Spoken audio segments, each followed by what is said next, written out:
Morning guys, Justin and Chris here again. About to show you how you get the ends of these counters prepped up to go ahead and put your end caps on. So depending on what kind of laminate counter you get, you might get one that's got an end cap that's already available for you, like we did. These end caps, they're designed to just go right over the edges wherever you make your cuts. So that way you can cover it up with the same material that's on the surface here on one of these laminates. Some of them require you to get separate glue, like a different type of glue. You'll have to look to see what kind of adhesive. These ones right here are iron-on, where the glue's already on the back of them. You just take a hot iron, you go over the top of that, and it'll adhere to the back that way. But before you put these on, they come with these extender strips. And what these extender strips do is they widen up these sides to the same width as the bullnose section on the front here. And this is what allows that to have a stickable surface all the way from the top to the bottom, and you get better adhesion that way and a nice buildup that way. So to install these, it's just a more simple board. It doesn't say to glue at the bottom, but to me personally, I would recommend that you use the same glue that you're going to use for your diagonal cuts to bring those together to put on the bottom of this stuff here before you nail it in. And the reason for that is over time, this could kind of delaminate with just the nails in there. At least with the glue on there, it's going to hold nice and firm. So we're going to add the glue to the bottom of this, stick it here. We'll use one of our grippers to hold it down while we nail it in place.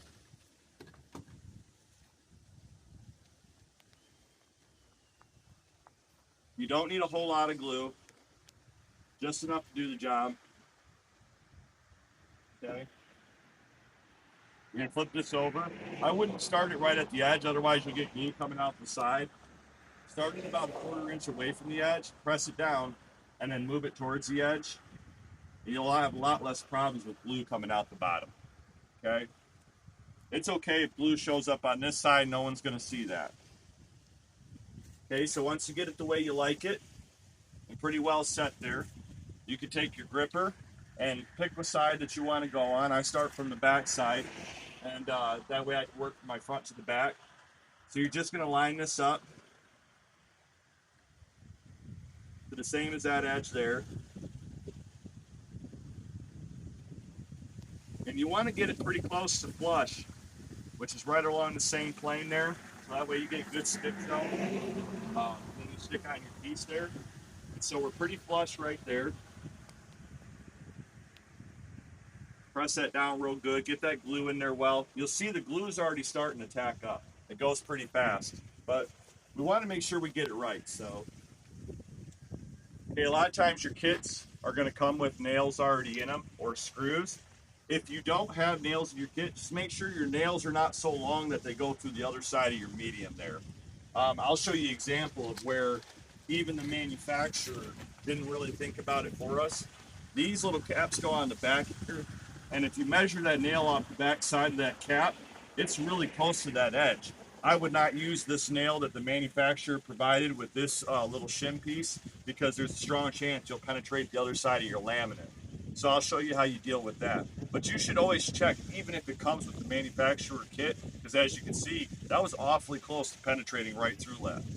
Your other hand, not only to hold it steady in place, but also to keep it along that plane.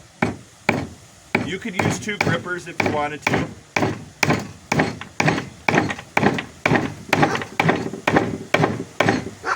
And all you're doing is just nailing it to set.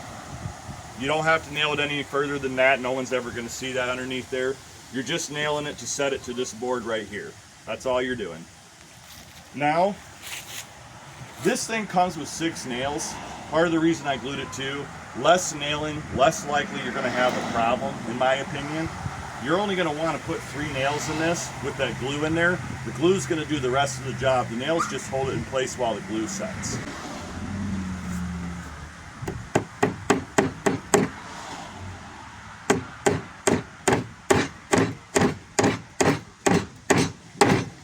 And just enough to where it hits the top. Don't nail it further than that, because you don't want to run the risk of damaging the underside of your laminate. Okay? Now that we've come all the way up here, you can take your gripper off, just like that, All right, it's done the job of holding it in place for you up to this point.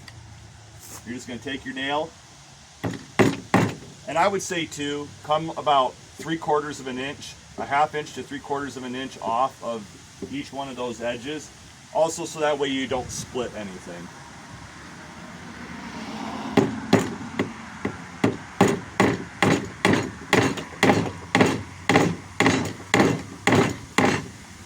And that's it. So now that's on there, this will sit on that cabinet this way, and we've got a nice clearance there to go ahead and put our end cap on. Now, how to deal with this piece, because the nails were too long. Go figure that, right? Well, that's actually really easy. Assuming that you went and you picked up your counter glue, which I always could be as cheap as $4.99. You'll use it throughout the entire project. And to be honest with you, you can use this for like wood and other types of things that you do, as long as it's not something that you're going to require like heavy duty adhesion for. But you know, I'd say at the end of the day, use this stuff just because it's what it's rated for. It's pretty easy, fast set, and works pretty good for this. So we're just going to go ahead, put a little glue on there like that. Same trick as last time. Now, if you get quite a bit of glue like I did there, just take that on the underside of your counter somewhere where no one's ever going to see it anyways. Get that glue all over the top of that surface. Okay. And you're going to stick it right in there like that. Okay. And this is your build out for this side. Now, because you couldn't use nails there, going back to your good old gripper, sometimes these grippers at Menards, shoot, you can get a decent set for $9.99. I suggest if you're going to do a job, let's say you're a homeowner or a handy guy, or you know, somebody who doesn't have the whole trailer and the whole outfit, these grippers are a really inexpensive way to give yourself an extra hand on the job. And as you can see, you can grip this guy down, leave him alone, go do something else, and here in about 5-10 minutes this will be dry enough to release the gripper and the job's done. So that's how you go ahead and get the ends of these prepared for your end caps. Stay tuned for the next segment.